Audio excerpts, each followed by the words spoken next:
saya sarankan kalau teman-teman mau coba lebih bagus kalau polybag, jadi kepastian hidupnya itu bisa insya Allah 90% hidup insya Allah.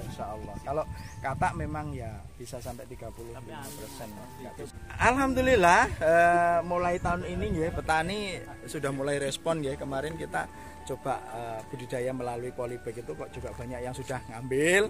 Kemudian ya reketang 100, 200 sudah mulai dibudidayakan di lingkungan pekarangan rumahnya.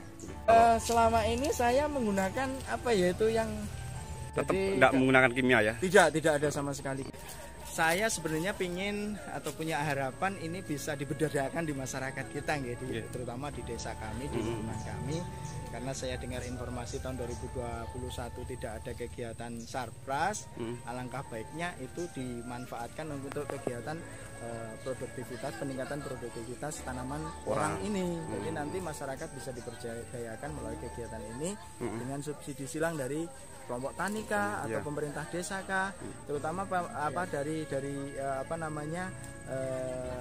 bantuan untuk pengadaan benih. Karena terus terang masyarakat itu biasanya bingung cari benih kemana gitu. Kendalanya terus, itu ya harganya juga lumayan mahal kan gitu.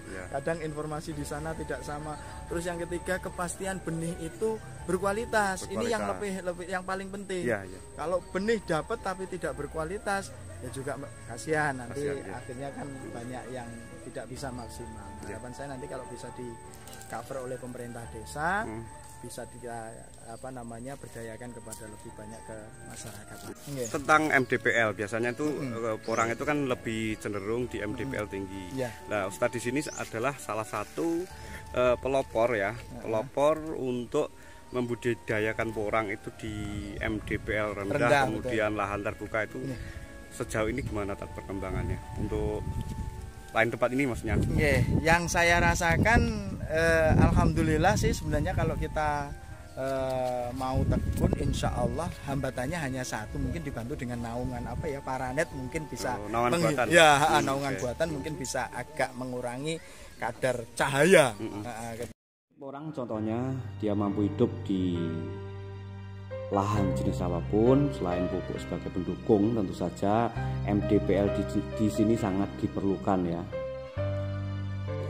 Semakin tinggi daerah tersebut maka ya semakin minim risiko kegagalan serta semakin besar berpeluang untuk keberhasilan ya. Tetapi walaupun MDPL-nya rendah, nyatanya porang juga mampu hidup walau tak semaksimal lahan yang di ketinggian. Kemampuan untuk mengakses suatu komoditas itu penting kawan. Menggali informasi tentang keunggulan komoditas yang akan dijalankan, yang akan dilakukan, yang dikerjakan. Masuknya di sektor apa? Apakah masuknya di sektor makanan lebih mendominasi atau berimbang bahkan atau minim ya, hanya berapa persen saja yang masuk di sektor makanan. Itu yang perlu dipertimbangkan untuk memilih suatu komoditas. Kita tahu porang merupakan sumber karbohidrat tinggi. Selain itu yang penting porang merupakan sumber penghasil glukomanan yang sangat tinggi. Dari tepung glukomanan inilah yang asal muasalnya menjadi incaran dunia, menjadi aspek penting dalam unsur makanan sehat ya, yang tidak terdapat di tanaman lain ya. Sekali lagi, glukomanan tidak terdapat di tanaman lain ya selain porang ya. Sedangkan kebutuhan glukomanan sangat banyak di sektor makanan. Andai saja dijelaskan porang digunakan untuk apa, maka produk turunan hasil dari olahan porang kira-kira kalau satu lapangan sepak bola masih kurang kawan untuk menyebutkan nama produk ya,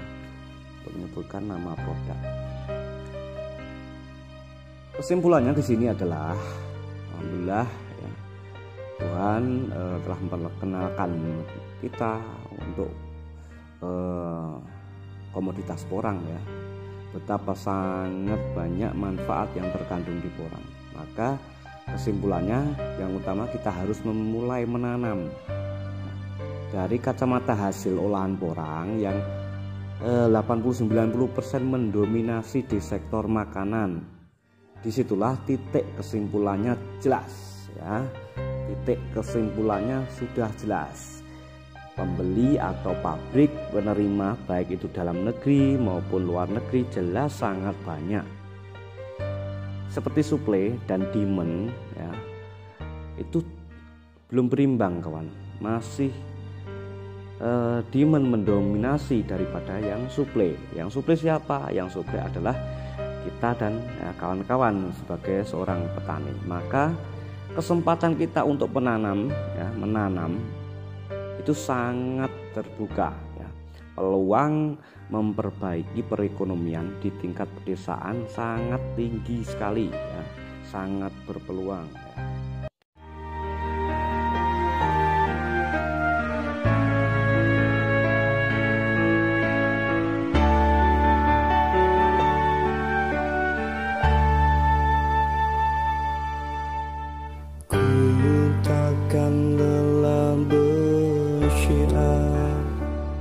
Menuju ke Baitullah-Mu ya Rabbi,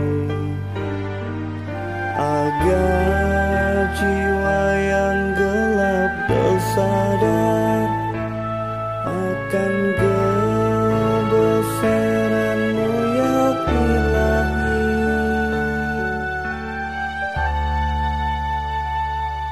Jauh di dalam relung hati, ku memohon jalanku Engkau ridhoi. Jangan Kau biarkan jiwa kami terlena di dunia yang penuh mimpi. Aku bersiar karena ridho-Mu, aku bersiar karena izin-Mu. Begitu besar rasa syukurku karena Engkau telah membimbing jalanku. Aku bersiar karena ridho-Mu, aku bersiar karena izin-Mu. Beribu rasa syukurku padamu, bisa bersiar ke Baitullah-Mu.